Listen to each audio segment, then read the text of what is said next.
হায়াতের কসম, আমার ইমানের কসম, ওই আল্লাহর কসম করে বলছি যে আল্লাহর হাতে আমার জীবন। বর্তমান ফিলিস্তিনের যুদ্ধ শেষ হবে, ইমাম মাহাদি এসে যাবে। ইমাম মাহাদি আসার 9 বছর পরে, ইমাম মাহাদি আসার 9 বছর পরে ঈসা আলাইহিস সালাম আসবেন।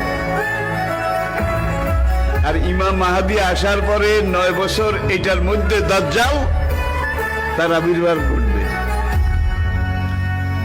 এমন সময় আমি আপনাদের সাথে কথা বলছি, হাদিসের ভাষ্য অনুযায়ী মনে করেন দাজ্জাল আপনার বাড়ির দরজায় এসে দাঁড়িয়েছে।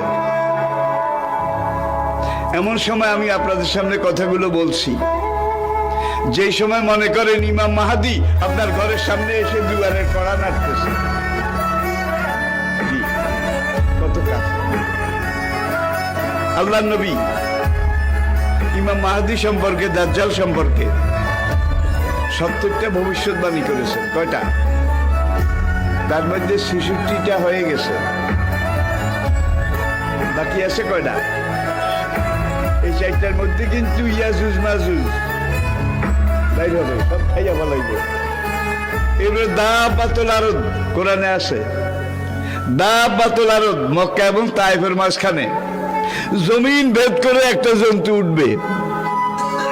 সেই জন্তুটা রাতের শেষ প্রহরে মাথা উঁচু করবে। মাথা এত উঁচু করবে, কাবা থেকে দেখা যাবে, ইয়ামেন থেকে দেখা যাবে, বাইতুল মাকদাস থেকে তার কল্লা দেখা যাবে। সে কল্লা উঁচু করে বলবে, হায় দুনিয়ার মানুষ, সে মুসলমান জাতি, দুর্ভাগ্য তোমাদের, আজকে রাতে আল্লাহ তওবার দরজা বন্ধ করে দিয়েছে।